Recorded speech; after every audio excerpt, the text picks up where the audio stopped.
नमस्कार दोस्तों, ये video editorial compilation for mains का पार्ट है। आप प्लेलिस्ट में जाके एडिटोरियल की वीडियोस पेपर वाइज और टॉपिक वाइज देख सकते हो। और अगर आप दिसंबर 2019 के बाद की वीडियोस को देखना चाहते हो तो वीडियो के नीचे मौजूद ज्वाइन बटन की सहायता से आप मेंबरशिप को ज्वाइन कर सकते हो। चलिए डिस्कशन स्टार्ट करते हैं। आप जीएस पेपर 2 के इस टॉपिक से आर्टिकल को रिलेट कर सकते हो। देखो, कोविड-19 की महामारी को कंटेन करने में क्वारंटीन एक बहुत इंपॉर्टेंट टूल है। जब भी आपको थोड़ा सा भी शक है कि इस पर्सन को कोविड-19 हो सकता है तो उसको 14 दिनों के लिए या तो बोला जाता है कि आप घर में ही क्वारंटीन कीजिए, यानी सेल्फ आइसोलेशन में रहिए। अगर ज़्यादा शक होता है तो स्टेट अपनी फैसिलिटीज़ में, यानी अपने इंस्टीट्यूशंस में, अपने सेंटर्स में उन पर्सनस को क्वारंटीन करके रखता है। अब देखो, जैसे जैसे रिस्ट्रिक्शंस हट रही हैं, अब दिल्ली से कई सारे रूट्स पर स्पेशल ट्रेन चली और दिल्ली से बहुत सारे माइग्रेंट वर्कर्स या फिर दूसरे लोग उन स्पेशल ट्रेन्स के थ्रू अलग अलग सिटीज़ में पहुंचे। तो अब डेफिनेटली देखो, डर तो है। जिन जिन सिटीज़ में दिल्ली से ये लोग गए हैं उन सिटीज़ को डर है कहीं इनमें से कुछ लोग इन्फेक्टेड ना हों, तो उनको 14 दिनों के लिए क्वारंटीन करके रखा जाएगा। लेकिन कैसे रखा जाएगा, इस चीज़ को लेके अलग अलग व्यूज सामने आ रहे हैं, अलग अलग सिटीज के, अलग अलग राज्यों के। जैसे मैं आपको एग्जांपल देता हूं, दिल्ली से स्पेशल ट्रेन के थ्रू जो यात्री बेंगलोर में पहुंचे उनको स्टेट गवर्नमेंट ने कहा, यानी बेंगलोर के लोकल प्रशासन ने कहा कि आपको 14 दिनों के लिए क्वारंटीन में रहना होगा और हमने इसके लिए सेंटर्स तैयार किए हैं। तो यात्रियों ने बोला कि हमें पहले तो नहीं बताया गया था कि हमें आपके इस्टेब्लिश किए गए सेंटर्स में अपने आप को क्वारंटीन करना होगा। हमने सोचा कि घर में हम जाके अपने आप को आइसोलेट कर लेंगे, लेकिन लोकल प्रशासन नहीं माना। उन्होंने कहा कि स्टेट के क्वारंटीन सेंटर्स में आपको 14 दिनों के लिए क्वारंटीन करना होगा। आप यूपी बिहार का एग्जाम्पल लीजिए। यूपी बिहार से इस प्रकार की खबरें आई कि जो यात्री दिल्ली से स्पेशल ट्रेन के थ्रू यूपी बिहार में गए और वहां पर स्टेट ने उनको अपने सेंटर्स में जब क्वारंटीन किया तो उन्होंने हंगामा खड़ा कर दिया कि फैसिलिटीज आप अच्छे से प्रोवाइड नहीं कर रहे हो, तो बहुत सारे लोग उन क्वारंटीन सेंटर्स को छोड़कर भाग गए। आप एग्जाम्पल लीजिए केरला का। केरला में सेंट्रल गवर्नमेंट ने यह कहा था कि दूसरे देशों से वंदे भारत ऑपरेशन के थ्रू जो यात्री बाय एयर आ रहे हैं केरला में, उनको 14 दिनों के लिए क्वारंटीन करके रखा जाए केरला के क्वारंटीन सेंटर्स में। जबकि केरला ने यह सजेस्ट किया था 7 दिनों के लिए उन्हें हम हमारे सेंटर्स में क्वारंटीन करवा लेते हैं, बाकी 7 दिनों के लिए वो अपने घरों में हो जाएंगे। लेकिन सेंट्रल गवर्नमेंट ने इस सजेशन को रिजेक्ट कर दिया। जबकि ट्रेन पैसेंजर्स के लिए केरला की सरकार ने अलाउ कर दिया है कि आप घरों में अपने आप को 14 दिनों के लिए क्वारंटीन कर सकते हो। तो इन सब एग्जाम्पल्स की सहायता से आपने देखा अलग अलग स्टेट्स की पॉलिसीज अलग अलग हैं, यूनिफॉर्मिटी नहीं है। अब देखो, धीरे धीरे लॉकडाउन और ज्यादा डाइल्यूट होगा तो लोगों की जो मूवमेंट है वो और ज्यादा बढ़ेगी।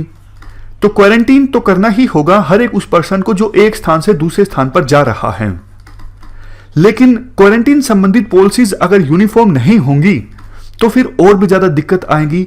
इसलिए आवश्यकता यह है कि सभी स्टेट्स एक सर्वसहमति बनाएं कि एक स्टेट से दूसरे स्टेट में कोई भी पर्सन जाता है तो वो कैसे क्वारंटीन होगा, किस केस में कैसे वो क्वारंटीन अपने आप को करेगा। इश्यूज देखो और भी बहुत सारे हैं।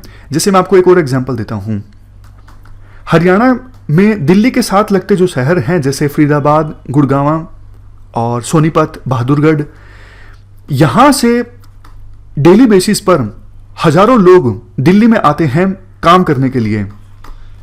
मतलब नॉर्मल सिचुएशन में तो आप इजीली बोल सकते हो लाखों लोग आते हैं। अभी भी बहुत सारे दिल्ली पुलिस में जो लोग काम करते हैं वो हरियाणा के इन शहरों से हैं।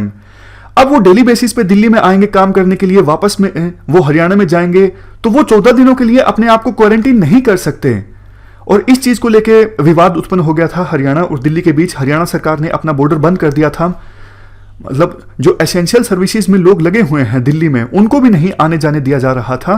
तो लेकिन अब इस मामले में दिल्ली हाईकोर्ट का जजमेंट आ चुका है कि ऐसे लोगों को जब वो वापस हरियाणा में जाएंगे, डेली बेसिस पे आते जाते हैं, उनको 14 दिनों के लिए क्वारंटीन नहीं करके रखना होगा।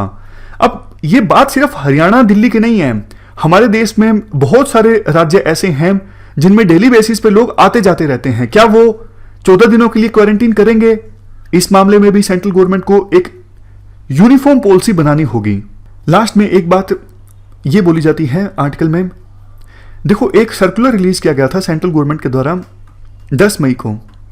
उस सर्कुलर में कहा गया था अगर देखो किसी पर्सन में अगर माइल्ड सिम्टम्स हैं कोविड-19 के, या फिर कोई पर्सन एसिम्टोमेटिक है, तो वो उसको अलाउ किया जा सकता है वो अपने घर में ही अपने आप को आइसोलेट कर ले, लेकिन कुछ कंडीशंस के साथ, जैसे अलग से कमरा होना चाहिए उस घर में, एक केयर गिवर होना चाहिए, डेली बेसिस पे हॉस्पिटल को रिपोर्ट दी जाए।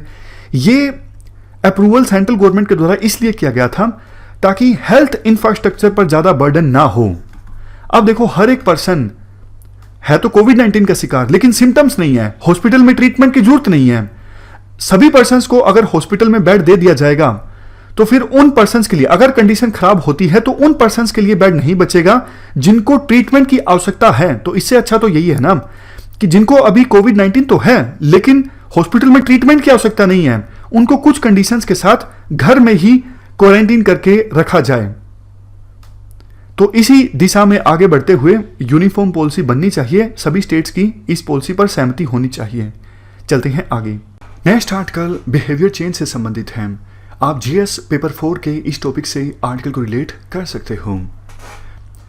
देखो अभी तक इंडिया में 85,000 के आसपास कोविड-19 के केस सामने आ चुके हैं और केसेस की संख्या एकदम से कम नहीं होने वाली है।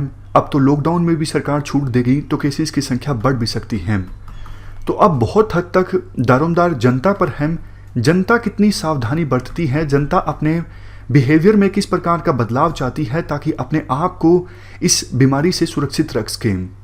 लोगों के बिहेवियर में बदलाव बहुत ज़्यादा जरूरी है, जैसे हमेशा मास्क पहनकर बाहर निकलना, सोशल डिस्टेंसिंग हमेशा मेंटेन करना, हाथ को बार बार धोना। तो कैसे हम ये इंश्योर कर सकते हैं जनता के बिहेवियर में बदलाव आए? इस क्षेत्र में एक मॉडल है हेल्थ बिलीफ मॉडल। किसका है ये मॉडल? डेवलप किया गया था इरविन एम रोजनस्टोक के द्वारा। इन्होंने देखो अपने मॉडल में ये सजेस्ट किया था किसी भी पर्सन का हेल्थ रिलेटेड बिहेवियर जो है अल्टीमेटली इस बात पर निर्भर करता है कि उस पर्सन में इच्छा कितनी है इलनेस को अवॉइड करने की, यानी बीमारी को अवॉइड करने की। और इस मॉडल में दो मेन इंपॉर्टेंट कंस्ट्रक्ट्स हैं। पहला परसीव्ड बेनिफिट, यानी मतलब जो एक्शन लिया जाना है वो कितना ज़्यादा इफेक्टिव है बीमारी को अवॉइड करने में, मतलब सोशल डिस्टेंसिंग, मास्क, हाथ को बार बार धोना या फिर सैनिटाइजर का इस्तेमाल करना, ये कितने ज़्यादा इफेक्टिव हैं कोविड-19 को अवॉइड करने में। और दूसरा इंपॉर्टेंट कंस्ट्रक्ट है परसीव्ड बैरियर, मतलब रुकावटें क्या क्या हैं जिसकी वजह से लोग इन चीज़ों को फॉलो नहीं कर सकते। अब रुकावट देखो कोई भी हो सकती है, जैसे आपके नज़दीक कोई पर्सन एकदम से आता है, बहुत लोगों में ये हिचकिचाहट होती है कि उसको हम एकदम से बोलेंगे कि भाई दूर हट जाओ, तो शायद उस पर्सन को बुरा लगे, रूड महसूस हो। तो इसलिए बहुत से पर्सन हिचकिचाते हुए बोलते नहीं हैं, खुद पीछे हट जाते हैं, लेकिन कई बार बस मन में रह जाती है बात और सामने वाला पर्सन बहुत नज़दीक आ जाता है। तो ये एक फैक्टर है, ये एक बैरियर है कि हम नहीं बोल पाते दूसरे पर्सन्स को कई बार एकदम से कि आप दूर हट जाओ, डिस्टेंस आप मेंटेन करके रखो। कुछ लोग बोल देते हैं, मतलब सबकी बात हम नहीं कर रहे हैं। तो अगर बहुत ज्यादा जागरूकता पैदा कर दी जाए कि अगर हम किसी को बोलते हैं कि भाई सोशल डिस्टेंस मेंटेन करो, तो ऐसा बोलना रूड नहीं है, तो फिर सारे पर्सन्स बोल सकेंगे। अगर कोई बहुत ज्यादा नजदीक आता है कि please maintain A social distance, सामने वाला भी इसको रूड सेंस में नहीं लेगा। तो इस बैरियर को हमें खत्म करना है। आप एक और बैरियर मान लीजिए, रिसोर्सिस। अब देखो आप बोल रहे हो किसी पर्सन को आप बार बार हाथ धोइए, अब पानी ही नहीं है, साबुन नहीं है, बहुत सारे ऐसे लोग हैं रिमोट एरियाज में, रिसोर्सिस की कमी है। तो ये एक बैरियर है जिसकी वजह से बिहेवियर में बदलाव नहीं आएगा। मैं आपको एक और सिंपल एग्जांपल देता हूं। लोग ओपन डेफिकेट क्यों करते थे? बहुत सारे, क्योंकि टॉयलेट्स नहीं होते थे। सरकार ने टॉयलेट्स बना दिए, रिसोर्सेज अवेलेबल करवा दिए कि अब आप ओपन डेफिकेट मत कीजिए। उसी प्रकार से आपको बहुत सारी जनता को रिसोर्सेज अवेलेबल करवाने होंगे, मास्क देने होंगे, सैनिटाइजर देने होंगे, पानी उपलब्ध करवा के देना होगा, साबुन देना होगा, ताकि वो इन आदतों को अपनाएं। अब एक चीज ये भी बोली जाती है कि आमतौर पर धारणा ये होती है कि लोगों को सीधा सीधा जागरूक कर दिया जाए तो लोग अपने बिहेवियर में बदलाव ला सकते हैं, लेकिन ये बात सच नहीं है। अब देखो, सभी को ये बात पता है कि सिगरेट पीने से नुकसान होता है, फिर भी लोग सिगरेट पीते हैं ना। नॉलेज है उनको कि सिगरेट पीने से फेफड़े खराब होंगे, फिर भी वो पीते हैं। तो मतलब सिर्फ नॉलेज की सहायता से आप किसी का जो बिहेवियर है वो चेंज नहीं कर सकते। बहुत बार इमोशंस का सहारा लिया जाता है। जैसे प्रधानमंत्री मोदी ने 22 मार्च को कहा था कि आप जनता कर्फ्यू में रहिए पूरे दिन के लिए। तो अपने उस स्पीच में प्रधानमंत्री मोदी ने बहुत सारे इमोशंस को इन्वोक किया था, जैसे पैट्रियोटिज्म। अगर आप जनता कर्फ्यू में रहते हैं तो मतलब आप देश के लिए कुछ कर रहे हैं। उन्होंने एक चीज ये भी इन्वोक की थी अपने स्पीच में, सिंपैथी, एम्पैथी। किनके प्रति? कोरोना वॉरियर्स के प्रति, जो फ्रंट लाइन पर लड़ रहे हैं। तो आमतौर पर जनता में इमोशंस जाग जाते हैं जब सिंपैथी, एम्पैथी की बात आ जाती है। लेकिन बात यह है कि इन इमोशंस को, पैट्रियोटिज्म को, एम्पैथी को, सिंपैथी को, अफेक्शन को लंबे समय के लिए इन्वोक करके नहीं रखा जा सकता। एक बार के लिए, 2 बार के लिए तो किया जा सकता है, और ये किया भी गया बहुत सारे देशों में, जैसे इटली में, सिंगापुर में, सब देशों में अलग अलग तरीकों से। जैसे सिंगापुर में ये बोला गया कि पर्टिकुलर समय पर सभी लोग गाना गाएंगे कोरोना वॉरियर्स के लिए, एकजुटता को शो करेंगे। इटली में लाइट जगाई गई, हमारे देश में भी लाइट जगाई गई थी 9 बजे। तो हर एक देश में इमोशंस को इन्वोक किया गया। लेकिन ये जो इमोशंस हैं, इनकी सहायता से लंबे समय तक आप किसी के बिहेवियर में बदलाव नहीं ला सकते। लंबे समय तक आपको बिहेवियर में बदलाव लाने हैं तो उन्हीं 2 इंपॉर्टेंट कंस्ट्रक्ट्स पे फोकस करना होगा। एक तो परसीव्ड बेनिफिट्स, जनता को पता लगे कि ये आदतें आप अपनाओगे तो इसके क्या बेनिफिट्स होंगे। ये बात दिमाग में बैठ गई तो बहुत सारे लोग अपना बिहेवियर चेंज कर लेंगे। लेकिन सिगरेट वाला एग्जांपल याद कीजिए, फिर भी बहुत सारे लोग ऐसे होंगे जो नहीं चेंज करेंगे, उनको पता है फिर भी। तो उनके लिए एक डिसइंसेंटिव जैसा एलिमेंट क्रिएट किया जा सकता है। जैसे देखो, स्वच्छ भारत अभियान जब चला तो इतनी जागरूकता पैदा हो गई कि पब्लिक में कूड़ा फेंकने पर शर्म आने लग गई। लोगों को डर लगने लग गया कि पब्लिक में कूड़ा फेंकेंगे तो कोई टोक देगा, बेइज्जती हो जाएगी। तो इस शर्म वाले एलिमेंट ने बहुत अच्छा काम किया। अब बहुत कम लोग पब्लिक में कूड़ा फेंकते हैं। उसी प्रकार से आप डिसइंसेंटिव क्रिएट कर दो, समाज में इतनी जागरूकता फैलाओ कि अगर कोई बिना मास्क के बाहर पहनता है तो उसको दूसरे लोग टोकने लगे कि भाई क्या कर रहे हो। उस पर्सन को थोड़ा बहुत, अब ये वर्ड पता नहीं कहना चाहिए नहीं कहना चाहिए, ह्यूमिलिएशन का सामना हो तो फिर कोई बिना मास्क के बाहर निकलेगा ही नहीं। और सबसे लास्ट में आप बैरियर्स को पहचानो कि लोग क्यों नहीं इन आदतों को फॉलो कर रहे हैं, और फिर उन बैरियर्स को एड्रेस करने की कोशिश करो। इस प्रकार से आप चलते जाओगे तो धीरे धीरे लोगों के बिहेवियर में बदलाव आता जाएगा। देखो, ड्रग या फिर वैक्सीन डेवलप होने में समय लग सकता है, तब तक हमें इस वायरस के साथ जीना सीखना होगा, और वायरस के साथ जीने के लिए अपने बिहेवियर में बदलाव लाना ही होगा। अदरवाइज केसेस की संख्या तो बहुत ज़्यादा बढ़ जाएगी। ये हमने पूरा आर्टिकल डिस्कस किया।